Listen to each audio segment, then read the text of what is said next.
Hi everyone, my name is Jess Sorensen and this is my research presentation for Education 699. I am a kindergarten through 4th grade special education teacher in a self-contained multi-categorical classroom.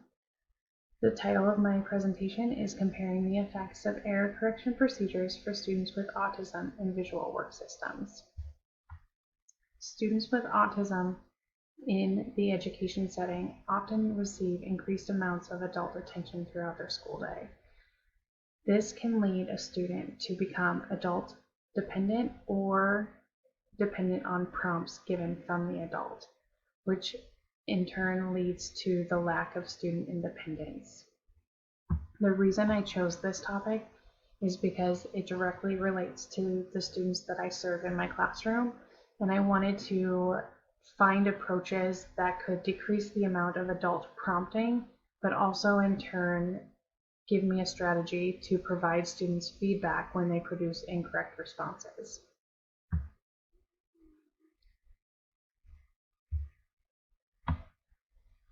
The past research on error correction strategies shows a mix of positives and negatives. Error corrections can be high intensity, meaning that adults are very prominent in the strategy and continue to give instruction until students meet a mastery criterion, or they can be low intensity where the attention is taken away from the student until they're ready to complete the task. Multiple response repetition is one of those strategies that relies heavily on adult prompting to make sure that students are producing correct responses. In the previous research, the results of this strategy are mixed, but show majority of students don't show mastery criterion when they're using or receiving this error correction strategy. Modeling is a strategy that can be paired with verbal and nonverbal cues as an error correction strategy. This strategy has higher marks of effectiveness for students, and in some of the previous studies shows that all students were able to meet mastery levels, but the issue with those studies is that they were only compared to error corrections that involved modeling. A brief timeout is one of the less intensive error correction strategies where it actually removes the attention from the student and removes the adult attention. This strategy has had mixed reviews in the past as far as how it is effective for students, and showing that some students are able to meet mastery levels while other students were not able to. One of the issues with error correction is that and the research behind it is that it was only conducted during discrete trial teachings, which means one-on-one attention. No information or research has been conducted on error correction procedures during more student independent tasks, such as visual work systems. Students who receive error correction are learning through the operant conditioning. It's paired with reinforcement, and the error correction procedure itself is a positive punishment, which requires the student to continue to try the task until they produce correct responses. Students have access to preferred items if they do correct their responses, which helps maintain those positive responses from students. The purpose of this study was to compare two error correction procedures and show their effectiveness for students who have been diagnosed with autism during a visual work system. This information could help educators determine how to approach students and give them feedback without having students become dependent on the adult prompt to produce correct responses. The two error correction procedures that were used during this research are corrective feedback statement plus a model and a brief timeout. The current study is an ABAB design and had 3 participants three participants included in this study. All three participants were diagnosed as a student with autism and scored in the range of significantly below level for a student with autism. They are all students in a self-contained classroom with goals in the areas of social and emotional difficulties. The visual work system itself included 3 tasks that involved matching color, shape, and objects. Students had access to preferred items when they produced correct responses or corrected incorrect responses. All students' preferred item for this research were small food items. The visual work system was utilized 3 days a week for 10 weeks during the current research study. There were 2 baseline phases, an initial phase and a secondary phase. Each baseline phase was 2 weeks long for 6 sessions. During the baseline phase, no error correction was utilized. The treatment phases, again, there were 2 of them, were 3 weeks long for a total of 9 sessions. These 2 phases included error correction procedures. There were 3 work tasks, and they were rotated through the error correction procedures, where the error correction was divided into 3 conditions: no error correction, verbal error correction statement plus a model, and a brief timeout. Data was collected, or tallies were collected, each time a participant produced a correct response, an incorrect response, and an error correction was given. It was then inputted into a graphing system, and visual patterns were assessed to determine the effectiveness of each error correction procedure. The first graph you're going to look at is the amount of correct responses participants gave throughout the baseline and treatment phases.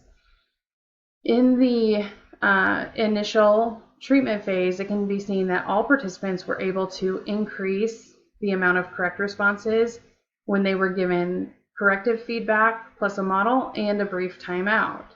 Now, during the secondary treatment phase, some participants maintained higher levels of correct responses without fluctuation, or they slightly decreased during with the corrective feedback plus model error correction strategy. One interesting area that I noted here in these findings is during the secondary baseline phase. All participants were able to maintain or increase the amount of correct responses given when they weren't receiving any error correction or preference items. So that's showing that students are able to maintain those high levels of correct responses even without adult prompting. The second graph that you see here is the number of error corrections provided throughout the treatment phases. So just like we saw the number of correct responses go up, that means that the amount of error corrections provided for each participant was decreasing, which when you look at the graphs during the secondary phase, you can see that for both error correction strategies, each participant was able to decrease the amount of error correction they needed, but from to almost 0.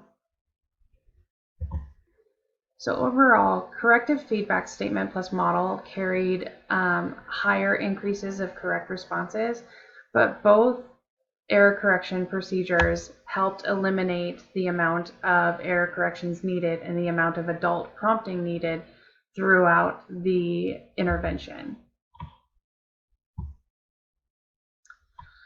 This was a direct response of using operant conditioning within the intervention and pairing it with the positive reinforcement. Students were able to receive that preference item and maintain those high levels of correct responses because they were searching for that preferred item. This type of intervention can be utilized in education settings and in non-educational settings. In the education settings, this provides staff with the idea of how to give students feedback during work tasks so that they can maintain correct responses at higher rates, but yet eliminate how many adult prompts are needed by fading away. In the home, parents can use this same strategy of reinforcement and error correction to teach or instruct their student on how to complete a daily life skill, such as using the bathroom or washing their hands. By using that reinforcement to teach them that they're doing it correctly, and the error correction to show them when they're doing it incorrect or teach them how to correct that response. With consistency, parents should be able to increase how students do daily routines without as much adult prompting, as long as it's done with consistency. The current research does have limitations. The first limitation is the small number of participants in this study. That limited the amount of conclusions that could be drawn from the results. In future research, 10 or more participants would allow for better comparison of results. The second limitation was the range of participants' ability. So all of the participants in the current study were at that significantly below average range. By opening it up to students who fit into multiple range but still fall on the autism scale would help us determine whether the error correction strategies are effective for more students. The third limitation is the intervention skill focus itself. Each of the skills that the students participated in or the tasks that they completed were matching only. By opening the research or expanding the research to skills that include labeling and playing or manding, we can see that if error correction is effective during various skills. And the final limitation that's addressed in this study is the participants' previous exposure to utilizing a visual work system. All of the participants in this current study had previously used a visual work system, which might have skewed the data positively during those transition periods where they didn't need as much prompting. Additional research would need to expand and include students who had not previously been exposed to this visual work system to see if the error correction strategies are effective during those transition pieces of the visual work system.